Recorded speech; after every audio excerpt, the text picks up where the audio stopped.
Vidéo de science avec Mister D. Aujourd'hui, découvrons le squelette.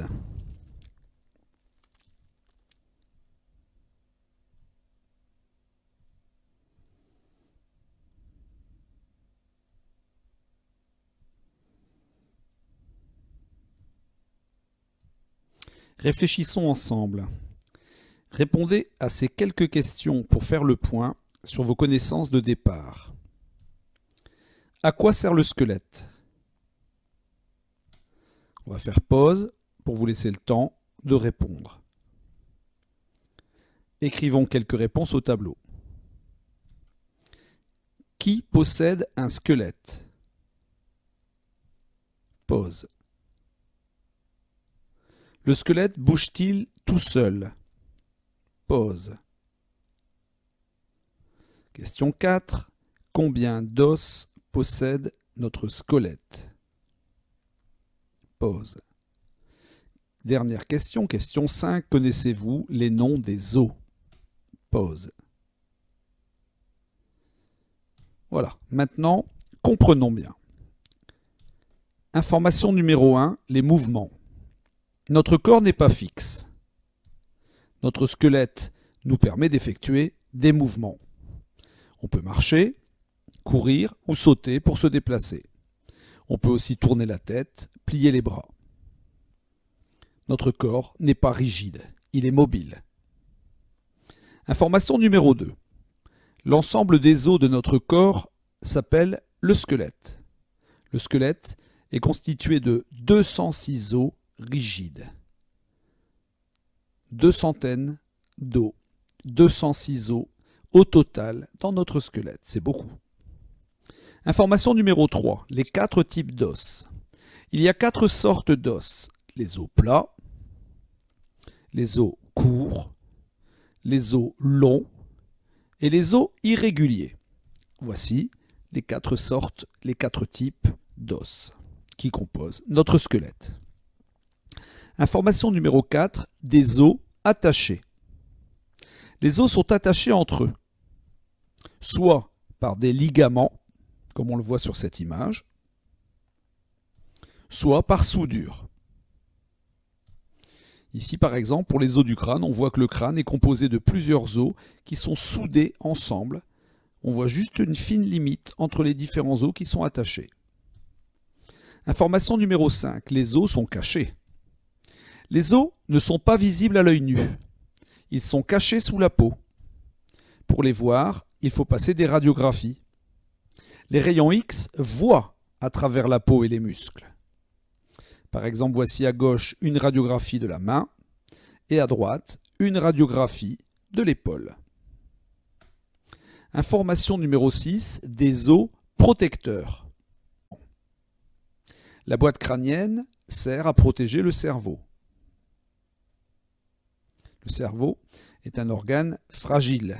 Heureusement, il est protégé par une grande couche d'os tout autour le crâne.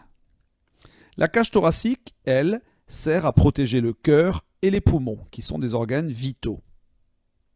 On voit ici la cage thoracique qui est composée des côtes. Elle protège le cœur, les poumons. La colonne vertébrale, enfin, sert à protéger la moelle épinière. On voit ici les différentes vertèbres dans le dos et à l'arrière de ces vertèbres, il y a une sorte de gaine, un conduit qu'on appelle la moelle épinière qui contient les liaisons qui permettent au cerveau de faire fonctionner les différents organes. Information numéro 7, un squelette articulé. Les membres, les jambes, les bras, peuvent se plier au niveau des articulations. La hanche, le genou, la cheville pour les membres inférieurs. Ici, articulation du genou, de la cheville, mais aussi l'épaule, le poignet, le coude pour les membres supérieurs. On voit ici, à gauche, quelques-unes des principales articulations de notre corps. L'épaule, le coude, le poignet, cheville, genou, la hanche et le cou qui permet de tourner la tête.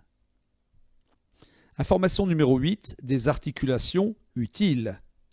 Il existe différentes sortes d'articulations. Les articulations en charnière, comme le coude et le genou, permettent de plier.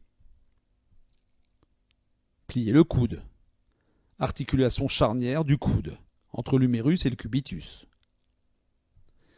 Les articulations à rotule, comme le poignet, permettent les mouvements de rotation. Ici, articulation sphérique de l'épaule.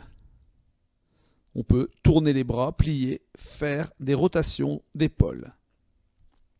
Information numéro 9, des articulations lubrifiées, c'est-à-dire graissées. Au niveau des articulations, la tête des os est recouverte d'une surface dure et glissante. C'est du cartilage. Voilà, sur ce schéma, on vous représente le cartilage. C'est la zone glissante et brillante sur la tête de l'os. Ici, sur cet os d'animal, on voit très bien la partie légèrement bleutée, brillante, glissante, qui recouvre la tête, la synovie, qui est le liquide gras en rose. Information numéro 10, des os vivants. Pendant la croissance de l'enfant, les os grandissent et deviennent plus épais, comme on peut le voir sur ces deux radiographies de la main. Radiographie à gauche numéro 1 chez un enfant et radiographie à droite, la même main chez un adulte. On voit que les os sont plus resserrés et plus épais chez l'adulte. Les os se sont allongés. Les os sont traversés par des vaisseaux sanguins. L'os a aussi besoin d'être nourri. Pour le rendre plus solide, il faut lui apporter du calcium contenu dans les produits laitiers, le lait, le beurre, le fromage blanc, les fromages. Ici, on voit la croissance d'un os long. Un os qui se développe, qui va durcir et se remplir. Il est traversé par des vaisseaux sanguins. Information numéro 12, des os magiques. Les os sont solides, mais quand même pas incassables. Lors d'un choc important, l'os peut se casser. On appelle ça la fracture. Ce n'est pas grave, car si on replace bien les deux moitiés de l'os cassé, elles se ressoudent. L'os se répare en quelques semaines. On voit ici des fractures qui vont être réduites, c'est-à-dire qu'on va replacer les os les uns en face des autres et ensuite on va plâtrer pour immobiliser l'os pendant 15 jours, 3 semaines, 1 mois et quand on enlèvera le plâtre, l'os sera réparé complètement, ressoudé, consolidé.